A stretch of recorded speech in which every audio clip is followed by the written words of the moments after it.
Connie. morning. Magandang umaga, Sir Igan at Ma'am Connie. Magandang umaga rin po sa mga nakikinig at nanonood sa inyo. Ito pong naging desisyon ng ating Korte Suprema na sabing unconstitutional itong articles of impeachment. Base ho sa mga argumento nila, ito rin ho ba yung nakita ninyo, Atty. Powa, sa defense team at inasahan nyo na magiging ganito nga yung treatment ng ating Supreme Court? Opo, specifically po yung one-year bar, no? Yan po yung talagang isa sa mga main arguments natin doon sa petition na inihain natin noong February.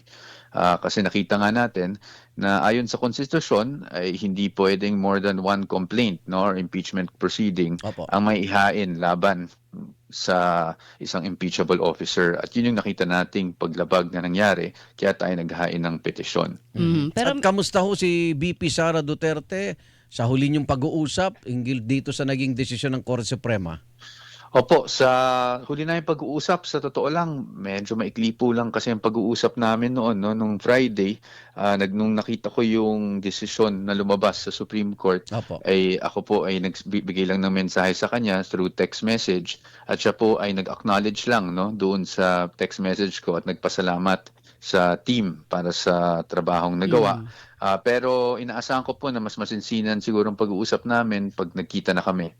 okay. Pero doon po sa usapin naman na syempre kine-question na Opo. baka nakausap niyo na rin ho si VP Sara ukol po dito kine-question dahil sinasabi mga political appointees din dati pa ng Duterte administration, yung mga kumbaga Maestrado. ng mga mahistrado po ng Supreme Court na nagsabi na hindi dapat na ituloy ito. Ano hong reaction kaya Opo. ng VP doon? VP. Wala pa po, Ma'am Connie. Sa totoo lang, sasabihin ko naman kung meron. Pero talagang hindi pa kami nakakapag-usap ng masinsinan ukol dito.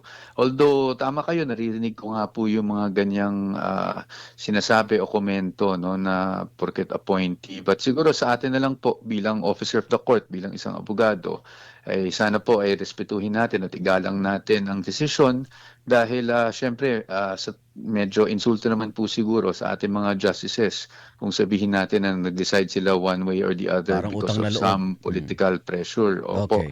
But of course, yan po ay pananaw ko, no? Syempre, baka may magsabi rin na madaling sabihin yan para sa akin dahil kami yung nanalo. Pero sa atin naman po, kahit naman po sa private practice natin, pag natatalo tayo ay hindi naman po sa lahat ng panahon pumapabor sa atin ng huwes, pero dapat po siguro igalang natin ang mga huwes at lalong-lalo na ating mga justices. Okay. Attorney Powa, lagay po lang po natin sa tamang perspektibo. Opo. Ang desisyon ng Korte Suprema ay batay sa nalabag sa konstitusyon na due process. Pero hindi pa rin masasabi na naabsuelto Yes, oo. o nalinis ni VP Sara Duterte yung akusasyon sa kanya ng paglustay daw dito sa confidential fund.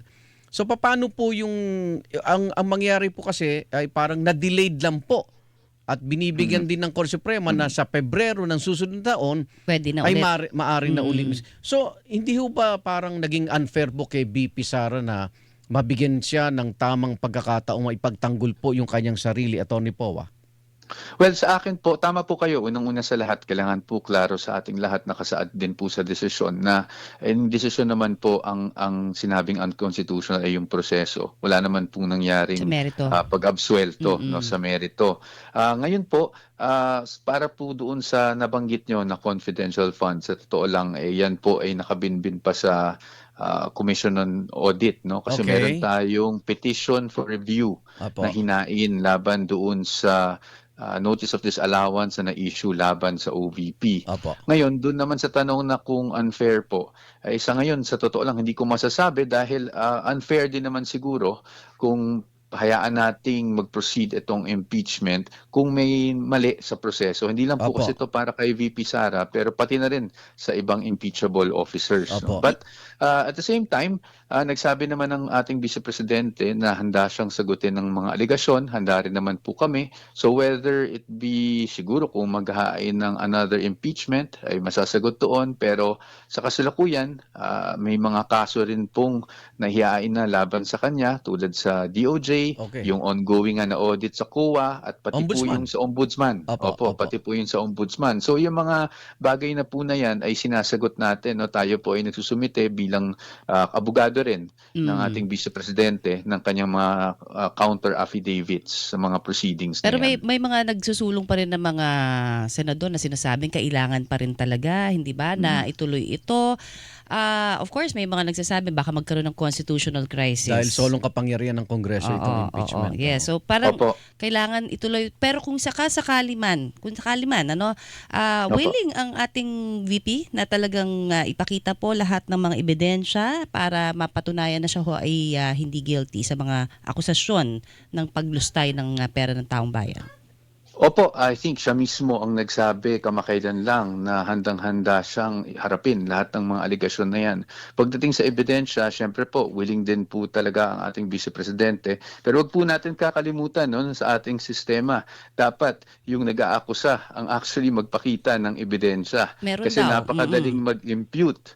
Napakadaling mag-impute, pero ang importante, may evidentiary support yung kanyang mga accusations. Opo. Kung gano'n naman po, tayo naman po may kaukulang ebidensya din po tayo para i-counter at linisin ang pangalan ng ating Vice Presidente. So yung public perception na lagi sinasabi ni BP handa siya, pero lahat ng paraan para mapigilan itong impeachment trial ginagawa rin ng inyong Mga panig. kaalyado, oo. So hindi Opo. ho ba totoong parang ayaw ninyo o ni BP na lumabas yung mga ebidensyang hawak nila? Ikaw na po magpaliwanag, Atty. Powa.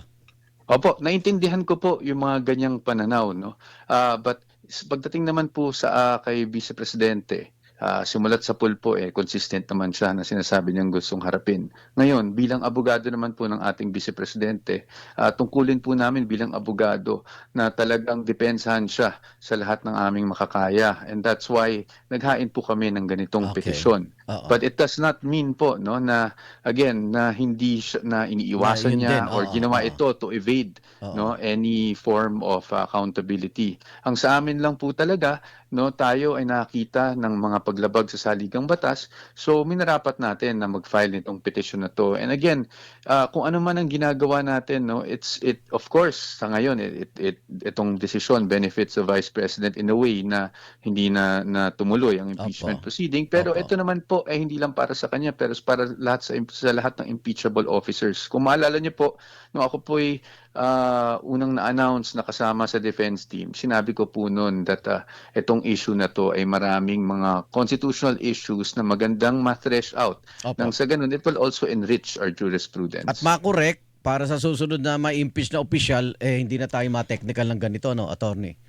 Opo, at siguro po, Igan, if I may lang, Sige po. kasi natanong din ako nung isang araw at hindi ko nasagot ng buo yung pagka-technicalities. No? Oo. Yung technicality na po kasi na ito, it's not a mere technicality na parang may hindi na pirmahan na papel. O requirement na kulang. Opo, or formal requirement. No? Oo. Ang nangyari dito is really on due process, and of course, yung 1-year bar nakasaad na po yan sa ating konstitusyon that protects of course yung lahat ng impeachable officers laban sa mga multiple complaints laban sa kanila sa isang taon. Okay.